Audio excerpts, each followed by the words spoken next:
Operation Sindoor and post-Operation Sindoor diplomacy. So post-Operation Sindoor diplomacy lo chuste, so we have achieved a remarkable battlefield success. Our military under a decisive political leadership, I definitely accept it. అంతకుముందు nuclear shadow కింద కొంత hesitancy ఉండేది.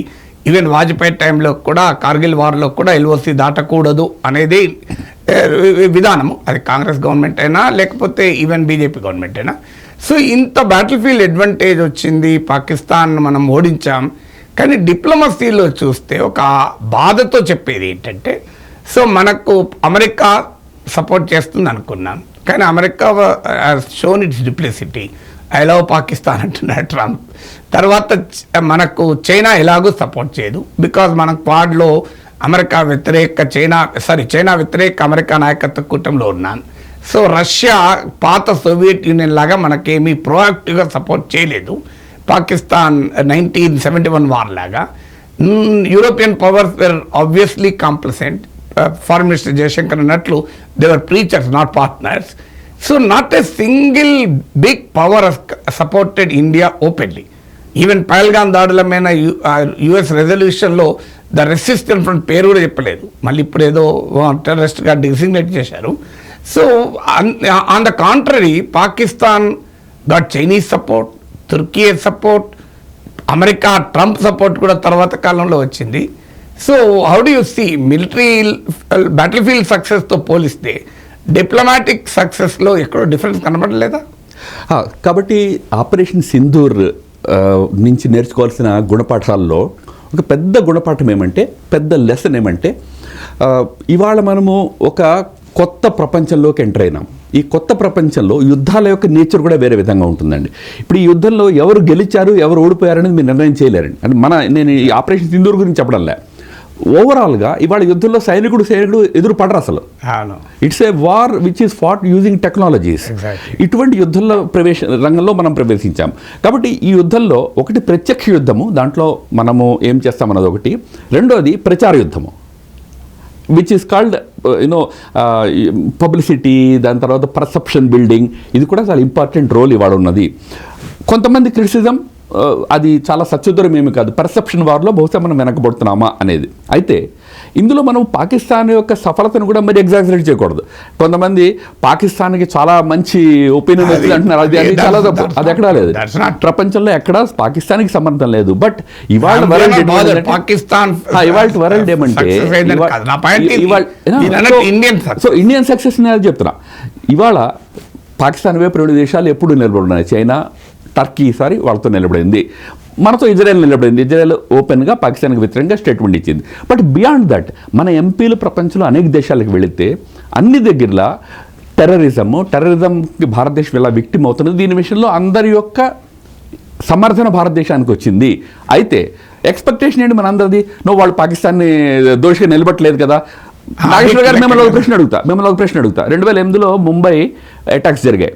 Mumbai attacks తర్వాత ఎన్ని దేశాలు పాకిస్తాన్ని దోషి అని చెప్పి నాకు చెప్పండి. అది డౌట్ లేదు ఎవరు. కాబట్టి మనం అర్థం చేసుకోవాలి, జియో పాలిటిక్స్లో పెద్ద దేశాల్లో సడన్గా ఎవరు నిలబడి నువ్వు దోషివి అని అన్నారు, దాని అర్థం వాళ్ళని సమర్థిస్తున్నారని కాదు, మనం అర్థం చేసుకోవాలి. సో వేరైనా న్యూ జియో పాలిటిక్స్ ప్రతి కంట్రీ తన ఇంట్రెస్ట్ని చూసుకుంటుంది. నేను మీకు ఒకరికి ముందుకెళ్ళి ఇంకో విషయం చెప్తా ఉన్నా, విచ్ గోస్ ఎగ్నిస్ట్ అది. యాక్చువల్లీ 2021-22లో security council non permanent member chairmanship భారతదేశానికి వచ్చింది.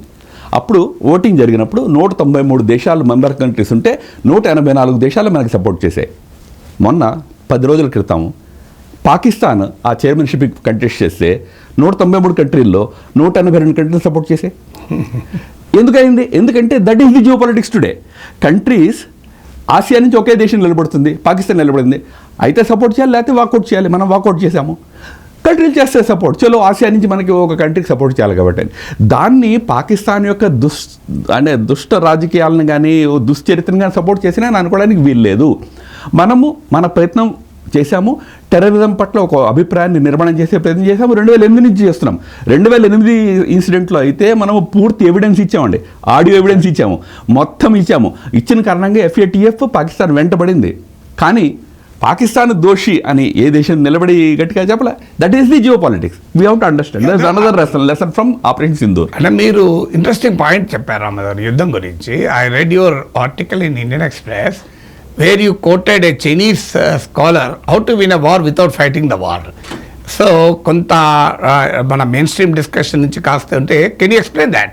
సో ఎందుకంటే చైనా గురించి నేను చెబితే వేరే రామ్ మాధవ్ చెప్తే ఎవరు చైనా ఏజెంట్ అని అనలేరు కదా. సో సున్ త్జు 2000 సంవత్సరాల క్రితానికి చెందిన ఒక మిలిటరీ స్ట్రాటజిస్ట్ చైనాలో. కాబట్టి ఆయన గురించి మాట్లాడుకోవడము చైనా